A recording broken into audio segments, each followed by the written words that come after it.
Hi, everyone. We're going to start, and then people are just going to trickle in. I've done this presentation numerous times, so if I'm going too quickly, just be like, hey, Jen, slow it down a little bit, because I've done this so many times that it just becomes second nature. So let me know if you need me to slow down. So welcome to our Census 101 information session. I am with Cleveland Votes. And my name is Jennifer Lumpkin. I'm the Civic Engagement Strategy Manager, and my colleague and partner, Devontae Dickey, he'll be joining us, but I'll be the one presenting for you today. So our agenda, welcome and introduction, so you can tell us who you are, where you're from, what organization you're with. This is gonna go over the educational phase, which is currently ending in February. And then we're gonna talk about planning and implementation phase and group quarters and counting. As well as how you can plug into the census. And the breakout session will help you kind of like plan out what it is you think your integration for census will be. And then we'll talk about maybe our next meeting. We have meetings periodically every month, so if you'd like to join, we do that through Zoom call. So we'll share that information with you, as well as employment opportunities. So Cleveland Votes, we are a voter mobilization initiative. It actually was founded by Crystal Bryant and Erica Anthony back in 2013. They were both working full-time jobs. Erica was the Vice President of Government and Strategic Relations for Cleveland Neighborhood Progress, and Crystal was the Director of Reentry for the county. But both being civically engaged citizens, they wanted to do something voluntarily that really looked at who was the most disadvantaged population that wasn't being reached by voter engagement. So their initial charge was bringing voter mobilization into our local jails. So that's how Cleveland Votes started. They picked up momentum. They really appealed to the nonprofit sector, and they were awarded $360,000 by the Gun Foundation in 2017, and that's how I was hired in 2018, as well as my colleague Devontae Dickey. So that's the first thing we do. We fund groups to do voter mobilization. We also provide technical assistance to 501c3s or nonprofits that want to do voter engagement, but are afraid of really compromising their 501c3 status by becoming too political. So we are nonpartisan. We don't lean left or right. We are just civic engagement straight through and through. We are not Republicans. We are not Democrats. We are just about civic engagement. Well, speak. So what do you mean? On what? True. So we are not party specific. So we don't have any particular party affiliation. We are just about civic engagement. So that's where we provide clarity around what civic engagement means. So we are not party specific. We also organize and coordinate events for National Voter Registration Day. Has anyone ever heard of National Voter Registration Day? It happens every year, September, the second to last Tuesday of the month in September. We've been partnering with the Board of Elections since 2013 to convene all partners and nonprofits and volunteers who want to actually conduct voter registration, whether it be eliminate, stand in their front yard, or at your organization, at your entity. We help coordinate and convene those groups. And we also support ballot initiatives. Because we're nonpartisan, we cannot necessarily endorse a candidate, but we can endorse issues. So we really educate people on how to understand what it means to be an educated voter, right? It means understanding the issues that are most important to you and to your community, and aligning those issues with candidates who also align with those same issues. So not specifically voting for a party or a candidate, but for voting for the issues specifically. And we also are a partner for the 2020 census efforts throughout the city and the county. So we were asked by Armin Budish to be the Complete Count Committee co-chairs for the neighborhood and community development committees for both the city and the county. So we've been leading the effort for our Complete Count Committee, and also strategizing and providing one-on-one technical assistance for about 50 different organizations throughout the city and the county, and also fund allocation. So we've really been working with the Gun Foundation, the Cleveland Foundation, and the Ohio Census Advocacy Coalition, OCAC, to identify which organizations to allocate funds to, and how to leverage those groups for resource sharing to optimize the count and optimize outreach. So at the core of what we do, equitable civic engagement is really about leveraging power dynamics of place, giving voice to people who are previously excluded from the civic process. So what that means is we are very nimble in how we're able to operate, because we are not your typical funder.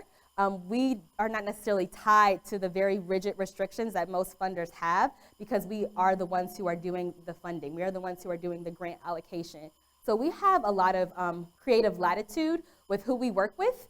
And because we know that within Equitable Civic Engagement, we're looking to amplify the voices of those who are least represented, we contract and we partner with groups that are typically not in the voter engagement space. So we really look to catalyze and I would say mobilize people through arts, through elevating equity, and really being a really clear illustration of what that looks like.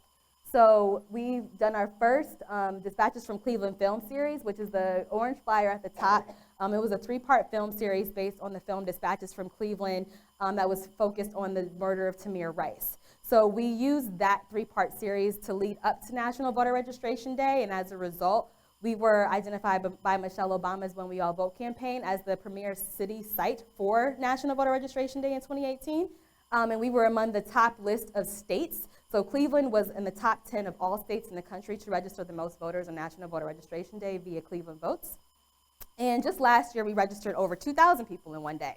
And we had an increase of about 20 plus partners. So we went from 45 partners for NVRD to about 65. So we're doing it pretty big. And we want to really elevate the fact that we're not experts, but we are an illustration of what civic engagement can look like if you're looking for ways to shift power and elevate the voices of those least represented. Does anyone have any questions? I just said a whole lot of words, so I just want to, yes, Catrice. Yes.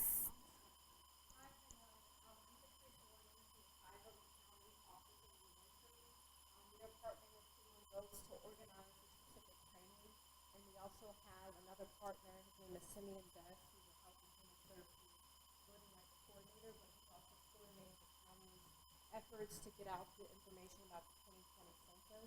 So we are a government entity or agency under Health and Human Services.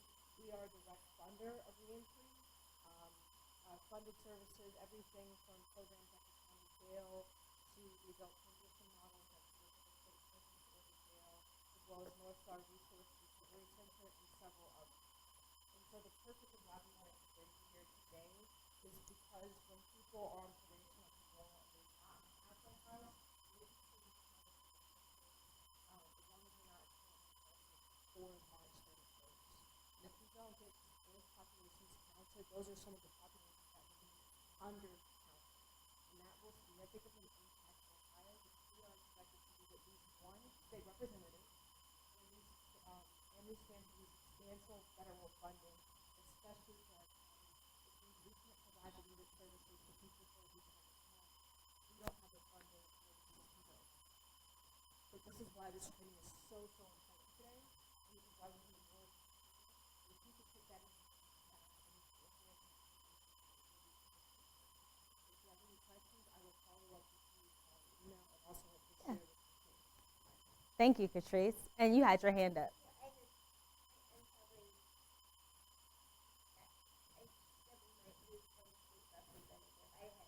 Yes.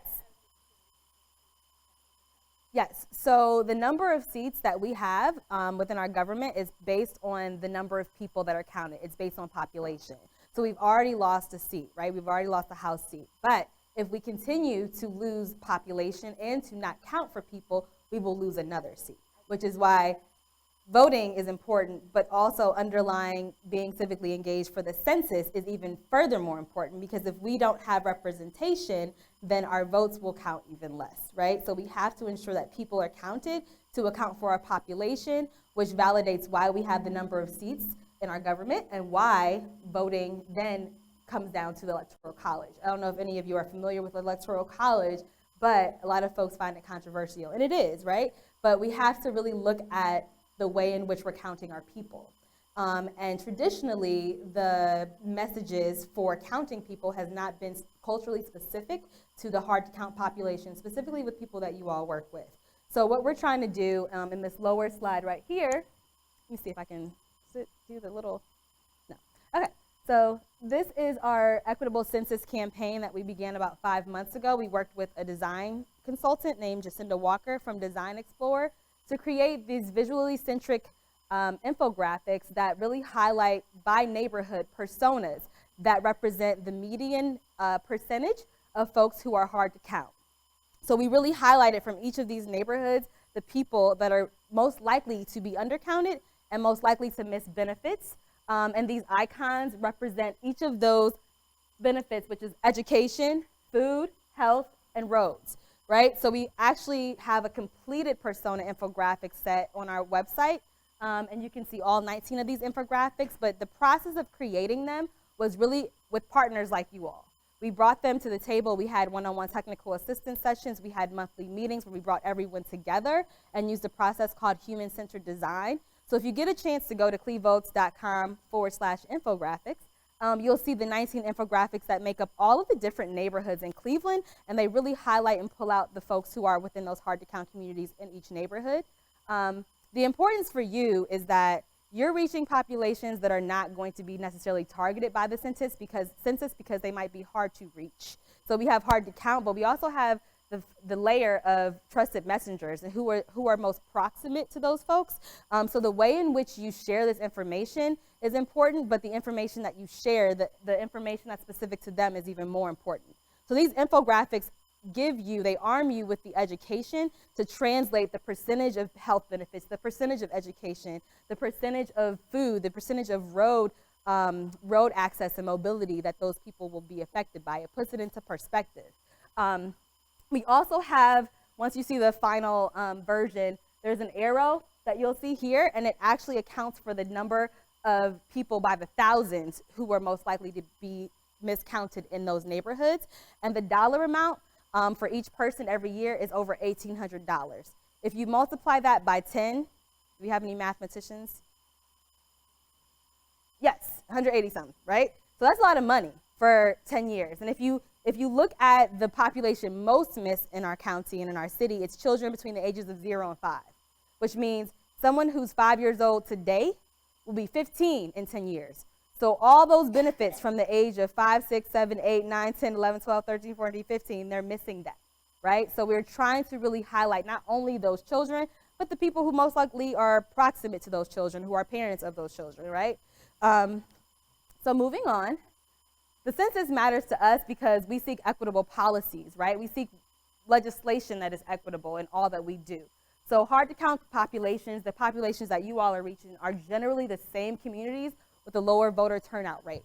So there is correspondence and correlation between the people who are least likely to vote and the people who are likely to take the census. So we know that if we're communicating the importance of voting, we have to correspond the information in the education about the census. So the inequities in Cleveland communities are historically structural and systemic, and they're steeped in racism, right? And because of that, it is imperative that our participation in securing an accurate count in 2020 is a logical extension of our work towards equitable civic engagement.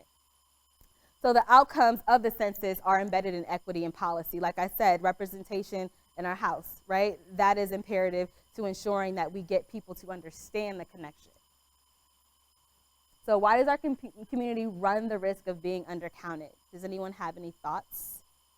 Any personal thoughts? Anyone here feel that they may fall within a hard-to-count community? Because I'm going to go over the attributes that it really, really highlights. Anyone have an idea based on your work?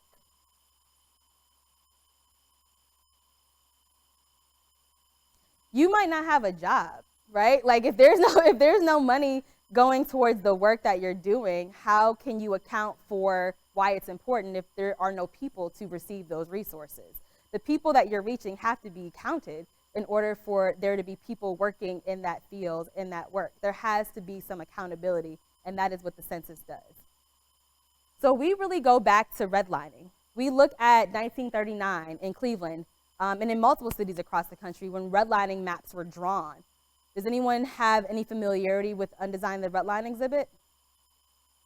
So the Undesign the Redline exhibit has been traveling throughout Cleveland for the past year and a half, and it is currently at Mount Pleasant now. But that exhibit really looks at the historical systemic racist practices that were instituted by our government in order to not only discriminate, but not provide insurance to folks that were looking for home loans banking institutions were predatory. They were intentionally keeping people out of certain neighborhoods.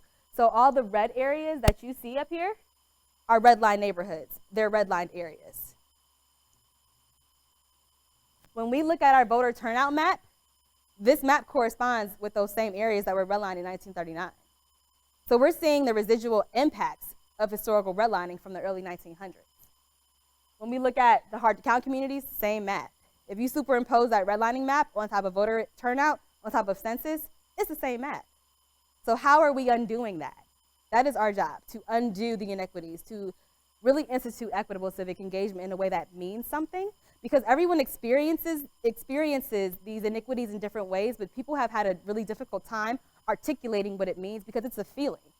You can't necessarily prove it. Well, we know it's a fact. It's true. It's proven. Redlining happened, and these are the effects of it.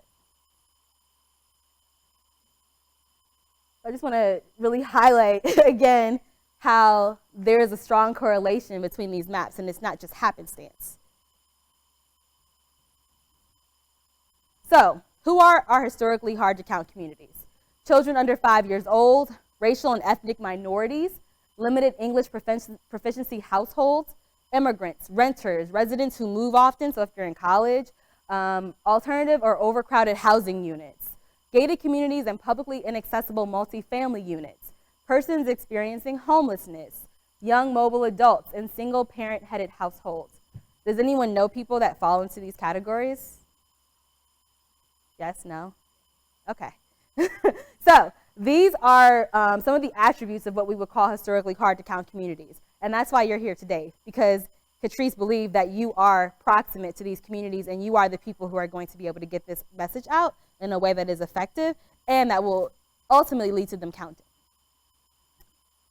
Barriers to being counted. So there are a litany of barriers, but we have a few of them here. Some of them are lack of awareness and education about the census, who counts and how they count, right? So Catrice highlighted that if folks are within your, I don't want to say service area, but folks that you're working with who are able to be counted before March 31st, that is why we are here. This is time sensitive. And we also know that those folks don't know, right? They don't know that the census is happening. So we are responsible for ensuring that they know and ensuring that they have access to the information to complete the census, because the census is offered multiple ways this year. Language barriers. So yes, language is a barrier. The census is offered in multiple languages, but also just translating the English into words that are like accessible, digestible to people. Oftentimes there's technical language. We may not consider it technical, but for people who don't read this type of literature, it is, right? So being able to translate in a way that is, I would say, accessible to people. And then mistrust in government. Has anyone ever heard of that? Okay, yes. So mistrust in government is a real thing for various reasons, right? So we need to ensure that people understand the point of the census and what it is a tool for, and why this is a credible way to ensure that equity is reached. Privacy and cybersecurity concerns, a big issue in 2020, right? We know that with our elections, with Facebook and social media, people are really concerned about information being out there that they don't want to be used against them or weaponized. So we have to often deal with that as a barrier. Physical barriers such as inaccessible multifamily units, as well as untraditional living arrangements. People who live with family, people who live with girlfriends, people who live with people that may not necessarily count themselves, right? Lack of reliable computer, broadband, or internet access. We also talk about digital redlining and identifying neighborhoods that have been redlined and that also don't have digital access, so don't have broadband or have really slow internet access. So we've really been highlighting the point of making sure that our local libraries throughout the city and county are access points for people to complete the census online and even use their phone service to call and complete the census by phone. And misinformation campaigns. So a lot of times during a political season, right, when there's elections, we see a lot of misinformation shared, and it may be in the form of an editorial or something that appears to be an editorial that's actually an ad, right, advertising. So making sure that people know the ways in which they should expect to get information about the census is really important. And special circumstances. So The resident criteria used to determine where people are counted during the census says you count people at their usual residence where they live and sleep most of the time. So people in certain types of group quarters are counted as a group facility. And there's a very specific process for group quarters counting, and it began about 2 weeks ago. Whoever is the administrator at a group home or a nursing home is the person who reaches out to the Census Bureau specialist, and they actually coordinate the date and the time that they want to count the people living within their group quarters. So there is a process that has to take place, and that part of the education piece is what we've also been putting out into the community. If you have a group quarter situation, that process is very important to understand and to ensure that everyone who's living in that neighborhood or in that group quarter setting is counted for the April 1st date. People who do not have a usual residence or cannot determine a usual residence are counted where they are on April 1st. So April 1st is the date. That's the key date that we want to push into everyone's head. You can actually self-count before April 1st, but April 1st is the day that we're using as really the push and the focus for folks to understand what the census date is. Does anyone have questions?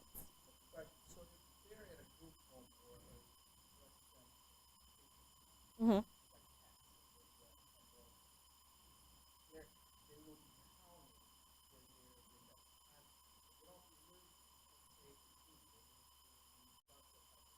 Mm-hmm.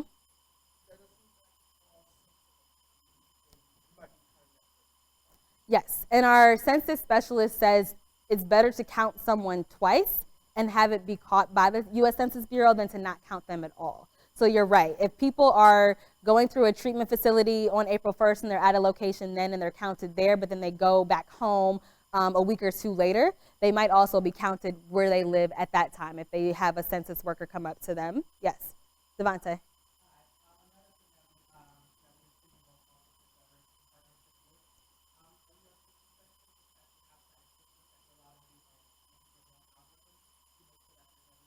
Mm-hmm.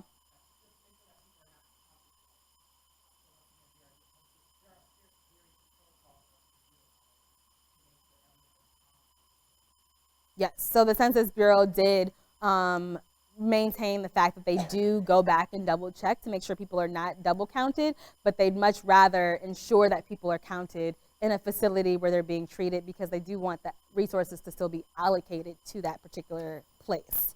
So as far as fear of discrepancy, that isn't a main concern of ours because we've been assured by the Census Bureau that that will be caught by their algorithms, as Devontae pointed out. Other questions that have come up as we've shared this information? Thoughts? No? Okay. So group quarters enumeration. This enumeration is called Service-Based Enumeration, or SBE, and the group quarters enumeration is referred to as GQE. So lots of acronyms, but the goal of SBE is to count people who do not have a usual residence and often get assistance in meals from service-based locations or treatment, like you pointed out. And during the enumeration or the operation, we count them where they receive the services. So again, that's really the point to emphasize is we want to ensure that these places continue to receive services. So we definitely want to make sure that people are counted at that time when they're receiving those services. And some of those locations include emergency and transitional shelters, soup kitchens, regularly scheduled mobile vans, targeted non-sheltered outdoor locations, as well as emergency and transition shelters, and we've already talked about the following, the non-sheltered outdoor locations. Does anyone have a sense of what that means?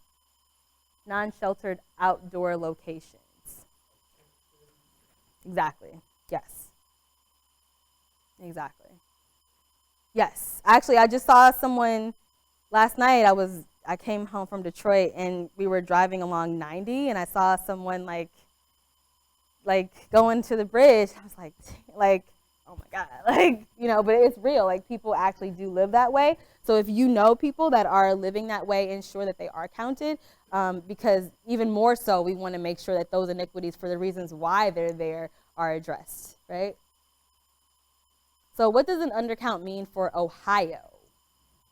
It means that an accurate count may impact the state and its communities for an entire decade. So again, we try to use a futuristic lens when we talk about the census, because if I'm 10 years old when I'm counted in the census, I'll be 20 by the time the next census comes out, which means I would have gotten my driver's license, hopefully. I would have applied to the FAFSA for college, hopefully, right? But if I'm not counted when I'm 10, what do I have to look forward to for the next 10 years, right? And if my parent is incarcerated, or if my parent is living in transitional homes, or if my parent is not counting me in any way, how will our familial situation change? How can we ensure that we are allocated those resources? So the count of our population will define redistricting and influence Ohio congressional seats. That is literally having representation in our government. So a total of 16 major federal programs use the census information and count on allocating money to Ohio. So Cuyahoga County was the third least counted county through the 88 counties of Ohio. That's pretty low, right? Of cities, we were only second to Chicago and least likely to count our children between the ages of 0 to 5. So if you don't count your children, then what, right? Where's the legacy? What do we have to look forward to? So we need to just make sure we highlight the programs that we're referring to within these 16 major programs. So Medicaid, Supplemental Nutrition Insurance Program, also known as SNAP, Medicare, doctor's appointments, highways, Section 8 housing vouchers, school districts, budgets, school lunches, foster care, low-income energy assistance, and more. So are any of those important to you all, or to people that you reach? I think so, right? So in the 2010 census, Cuyahoga County's participation rate ranged between 58 to 75%, which ranked the third lowest amongst the 88 counties in Ohio. So we just want to highlight that. Like, we need to ensure that our county, because of our population size especially, we should probably be counted way higher. We have way more people, right? So the statistical data is one thing, but in reality, we know we have more people that receive these services. So we need to ensure that we're counting them in a way that actually is represented in our government and in federal dollars. So more than $675 billion in funds are given out based on census data. And for every person not counted in Cuyahoga County, it's $1,814 lost in funding. And again, multiply that by 10, right? So this is annually $1,814. It doesn't seem like a whole lot, but over the course of 10 years, it adds up. And if it doesn't seem like a lot now, give somebody $1,800. I'm sure you'll feel it later. It's quite a bit of money.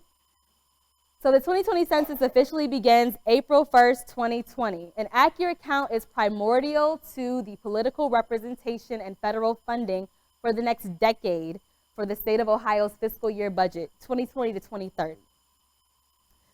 Again, we use these, our federal government uses these, the census data for populations and incomes, right? So it accounts for how many people live in our communities as well as how much money they make, and to determine how much funds to allocate to states. It means an accurate count may impact the state and its communities for an entire decade, and census data is used for workforce development, housing development, and more. So again, how do we know that your job is necessary if we don't have people that account for it? So we're trying to educate folks as to the layers of why census is important. So it's not only important for hard to count communities, but it's important for people who work in hard to count communities. So you might not necessarily be of the people that you're serving or that you're working with, but it's primordial to your position, right? It is important. So how is census data used? It's used in decision making at all levels of government. It's used in drawing federal, state, and local legislative districts, if anyone's ever heard of gerrymandering. So drawing those lines is dependent on the population and the people who live there. Economic and workforce development, again, you are employed. You are employed because there are people that you are working with. Those people are accounted for. Future transportation needs and development, planning for hospitals, nursing homes, clinics, and other locations of health services. Imagine not having those things, right? Directing funds to services in poverty, drawing school districts and boundaries, and more. So we have a few scenarios here as far as like our hard to count communities and how that might translate. So homeowners, renters, and household members with one residence. Devontae, do you want to go into these scenarios because you kind of came up with them? I don't know if you have a specific example that you like to highlight in these situations. I'm sorry, you're there.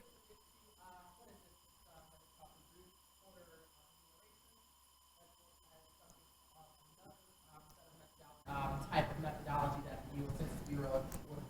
Thank you, Devontae. Sorry for putting you on the spot. You're always so sharp. Sorry. Okay, so I have an example specifically as it relates to persons in shelters and those experiencing homelessness. So every month, Northeast Ohio Coalition for the Homeless has a homeless Congress meeting. That meeting coincides with the soup kitchen hours, and that is when I actually go in and talk to people because they are already in a group, they're already engaged in some way civically, and I know that they are consistent in their attendance. So that would be an instance where I would actually set up a group counting situation with an administrator to say, we know that once a month we have this meeting within the shelter where people are being fed, they're receiving a service that relies on federal funding, and this is an opportunity for us to plug in counting them, right?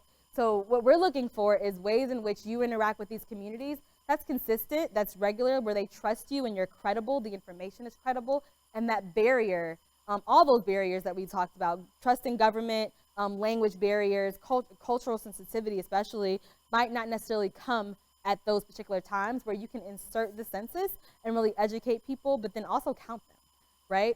So that's what we're really looking for, is for you to identify those scenarios where you would be able to do this type of work. Where it would be an easy lift, it wouldn't be a burden, but it's already something that you can integrate into what you're already doing. So again, who is counted? All persons living in the United States on April 1st, 2020 are counted in the census at the place of residence where they live, sleep, and eat most of the year. Every household will receive an invitation to fill out the census, so that's received by mail. And one person from the household will fill out the census and include everyone living at that address, relatives, non-relatives, legally or illegally. Now, as Cleveland Votes, because we do not work for the federal government and the Census Bureau, I can say to you, if you think counting someone in the census would compromise their livelihood or compromise their living situation, I would say not to count them. Count everyone who you feel would not be jeopardized, because we do not want the census to be used as a weapon against anyone. We know historically in the 1950s, the census was used for Japanese internment camps to identify Japanese folks.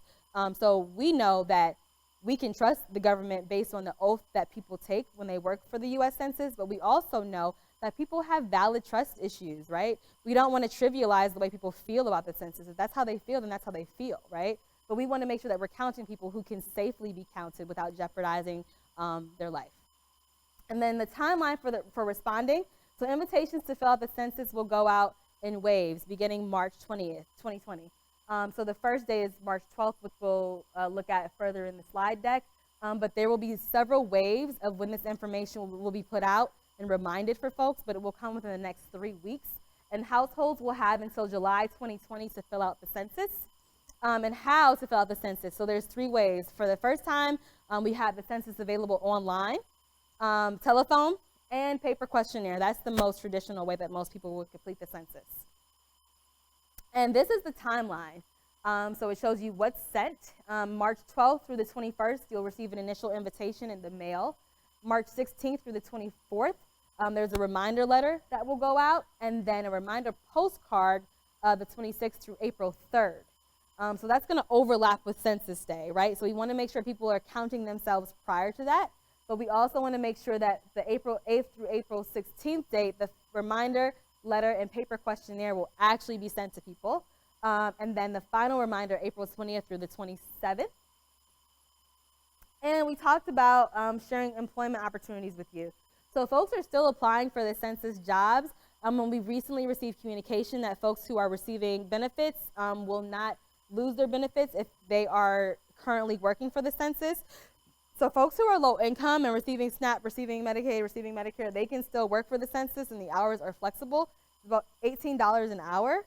So we want to really encourage folks to apply, but we also want to note that it takes about 3 months to go through the process to get a job with the census, because there's an email sent, you have to have an email. There are telephone calls made to you, you have to have a phone, and you have to answer it if you see a number that you don't recognize. So we really try to notate to folks that applying for the census is not like applying for Home Depot. There's a multi-layered process that takes place, so if people are not patient, it kind of filters them out. If people are not responsive, it kind of filters them out. So if you're encouraging people to apply for the census, always share the information that there is an expectation that you're going to be following up and available to receive phone calls if it's a number you don't recognize. And then also, just want to highlight this current phase that we're in. So this is the awareness phase, this is the awareness and activation. So we're really trying to make sure that the people who need to know this information know it and are activating their knowledge. So you're not just learning about it, but you're also planning and figuring out how to activate and put a plan in place so that people are actually counted who are most proximate to you.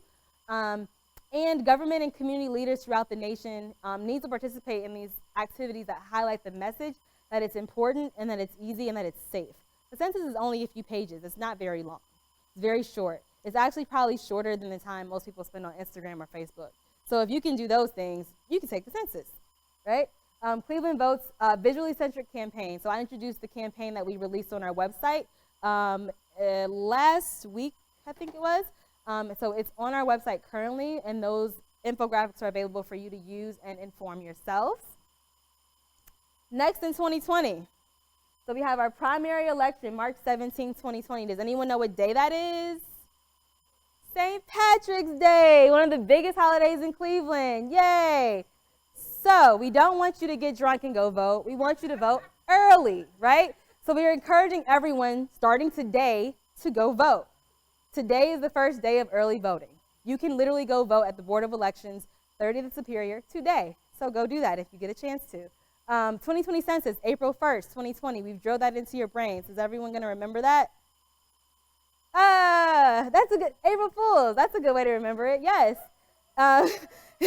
April Fools, April 1st. Yeah. General election, November 3rd, 2020. So these are dates that we're really trying to make sure that we correspond with each other, not only because the election and the census are closely tied because of the seats that are in the Congress, but also because these dates are ways that you can be equitably, civically engaged. That is the core of what we're teaching. That is the core of what we're trying to share with you. And we're trying to make sure that you are empowered to do this work with us. And thank you for attending. You can answer questions. Yes. As far as voting, I don't know if you don't have any, if you have anything to do it with it.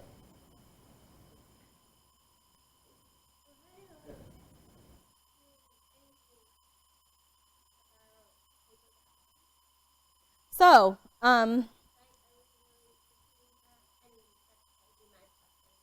as far as paper ballots, you mean like voting by mail? Like, Oh, you mean versus electronically filling your ballot out online? So there is a process for persons with disabilities for them to be able to complete it online, but it is only for people who have disabilities and go through a very rigorous process. What is encouraged is that people vote by mail. And the only electronic piece that's really becoming, I think, well known to people and that will be integrated in November is automatic voter registration at the BMV. But right now, as far as voting online, that is not necessarily an option that is out there.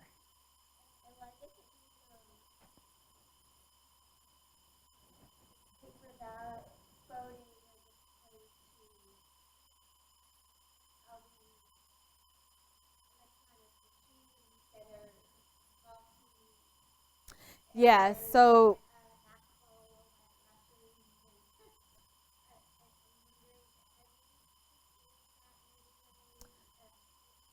So the Cuyahoga County Board of Elections had a vendor sort of trial for everyone who is a voter advocate, and they had 4 different voter, voter processing organizations and companies that were allowing us to test out their system.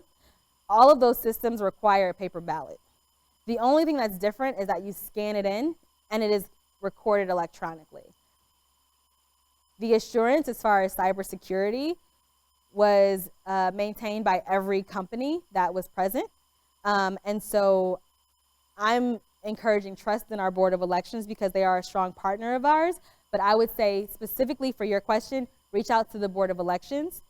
There is a hotline where you can actually call them and ask them that question yourself, and they will give you their tried and true answer.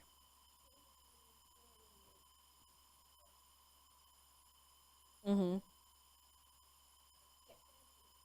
You're welcome. Yeah, I would definitely encourage you if you're interested in taking part in National Voter Registration Day. We partner with the Board of Elections, and these types of questions are asked pretty transparently, like by our with our Board of Elections. So I would say if you really have concerns with that, getting involved and being way more proximate to the process will either strengthen your confidence or just give you more of an understanding of how the process works, if anything. But I would encourage people who feel that way or have any like questions about it to just become way more close to the process by being engaged through something like National Voter Registration Day or just working with us directly. Yeah. You have an inquisitive look on your face. So yeah, there's that.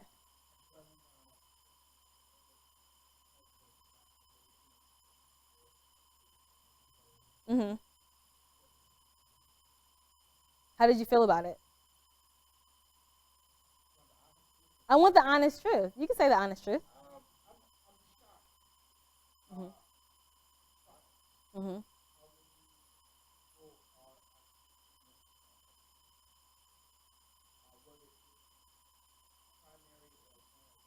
Mm-hmm.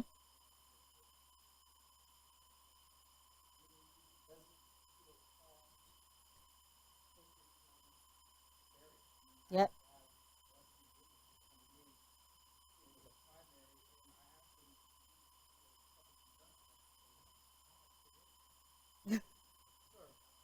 That's our job. Yeah.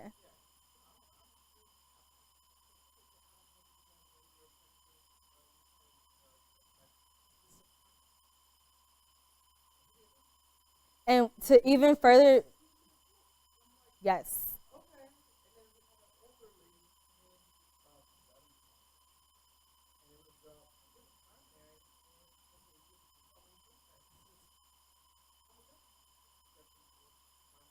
Mm-hmm.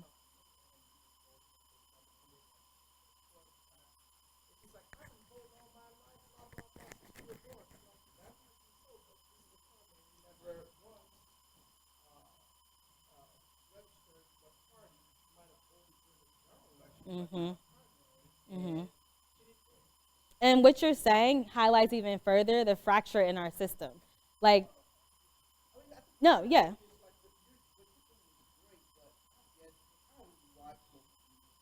Mm-hmm.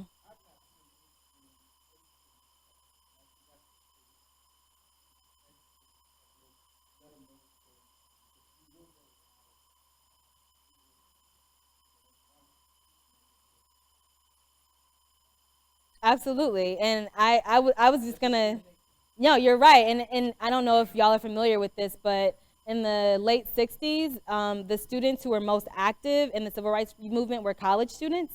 And civics was an integral part of our education system. So we were educated about government. We were educated about the process that you're talking about, the primary elections, the general elections, the timeline in which those things occur. We were educated. That was inherent to the way that we were socialized and brought up. But that's been lost, right? So that is why a 40-year-old has no idea that he has to tell you what party he's affiliated with before he gets his ballot. That is why we tell people check your ballot online before you go to vote, right? So if we're not doing this work, who is? Right? That's what we've also learned is that through voter turnout numbers, there was a 15% increase after nonprofits were engaging with their service area. Because if they don't do that engagement, if they're not the ones registering people and making sure that they're actually voting, there is a gap and it won't happen. So educating, connecting, and empowering is what we're here to do. Not only do we do these types of presentations, but we go to schools like John Adams and we talk to high school students, but we encourage people to take your little cousin, You know, take your little brother to vote with you.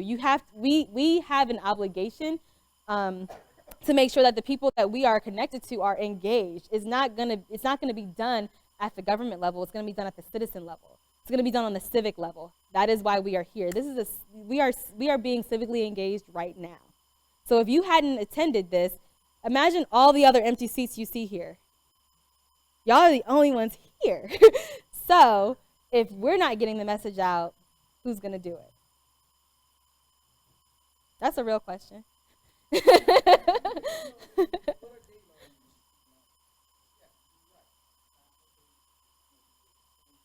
Mm-hmm. Correct. Military-wise, I mean, like military, like if we push voter engagement and civic engagement as much as we push military, I'm pretty sure a lot of more people would be voting, but it's not. So we're really trying to make this civic engagement thing a cultural shift. We're trying to bring it into our environments in ways that it would traditionally not be reached. If you're getting a discount from Dave's if you show your voter sticker, if you're doing things like that, then we know that we're reaching people in ways that are not traditionally being vetted. Yes.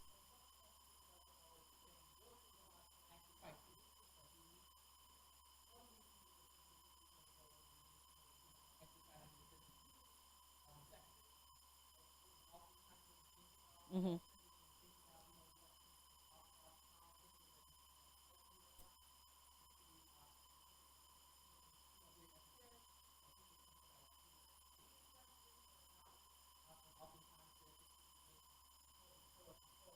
Mm-hmm.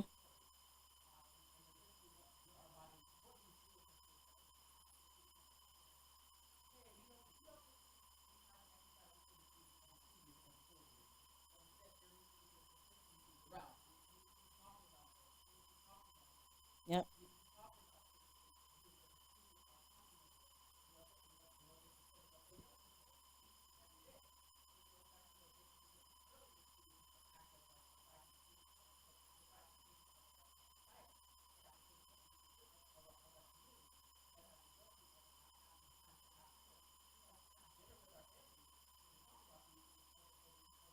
Mm-hmm.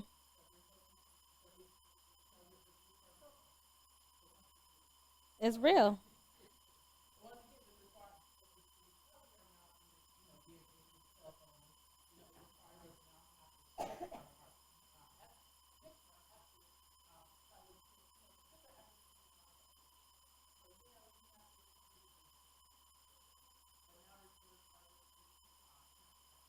Mm-hmm.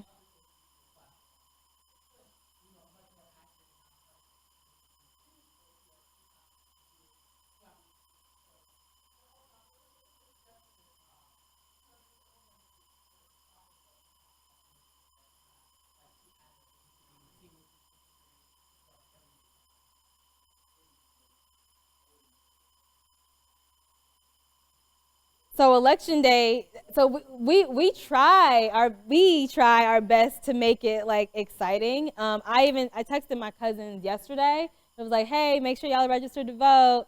But we need people to not have cynicism. Like we need people to keep us energized, because what I'm learning through this work is like it's our elders who are kind of like, well, it doesn't matter anyway. And it's like, well, if y'all are like that, what do we have to look like? We're trying to pass on a legacy of excitement, of integration, of cultural connection and civic engagement and empowerment.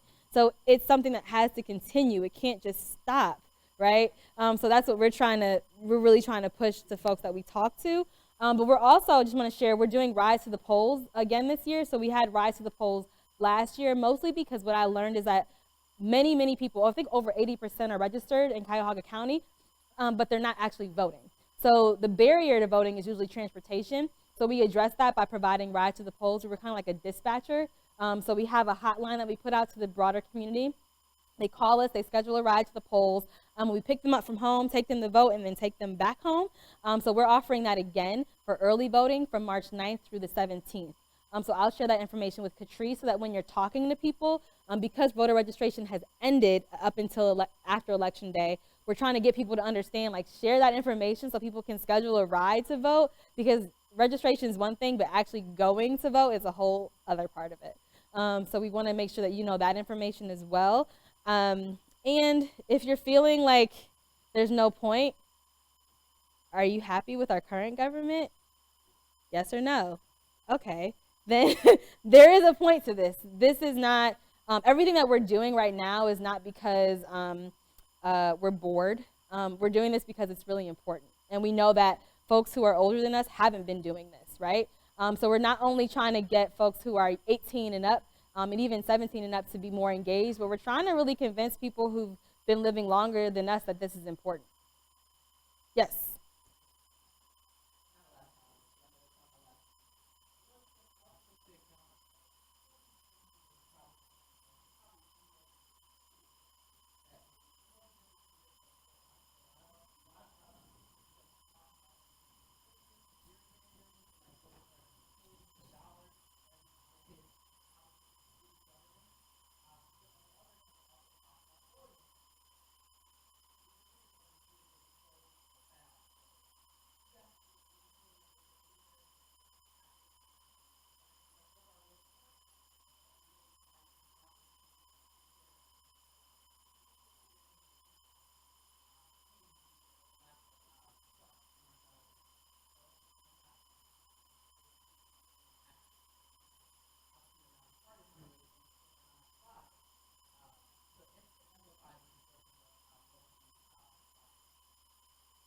Thank you, Devontae.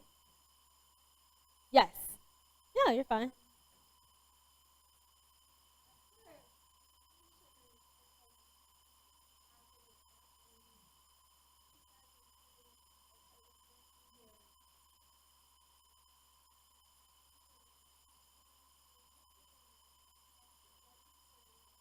Mm-hmm.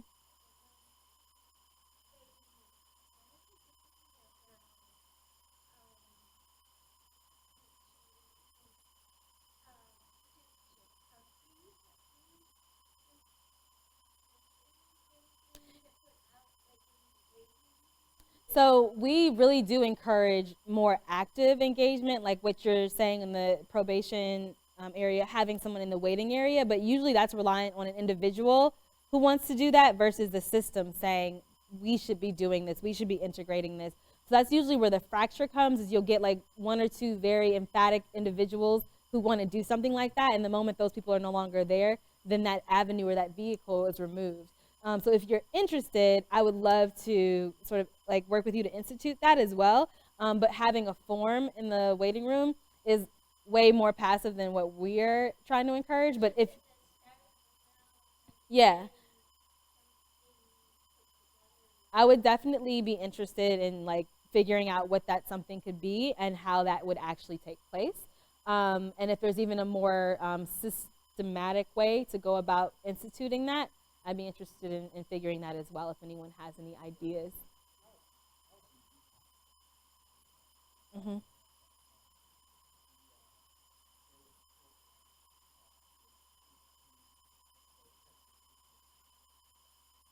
Mm-hmm.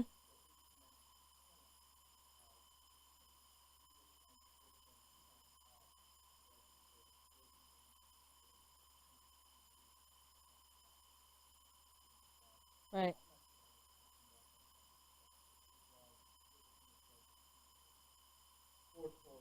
Right. If I can get your cards, that would be really helpful for me because I wasn't here during that time, but I'm pretty sure that my colleagues probably are familiar with the folks who were around, and I can figure out how we can get something like that happening again. We're currently working with the Juvenile Justice Center as well, so it might be a way to institute that within the work that we're doing with them leading into the fall. So I would love to hear like how that happened and how that worked, because I think the protocol or the process is usually what is the gray area for folks, and that also becomes a barrier for getting it done. So I would love to just talk with you and figure out what that looks like, for sure. It is 2 o'clock on the dot. Thank y'all so much for your time. I appreciate it. We'll be following up with information too. Yeah, yeah, I'll come over.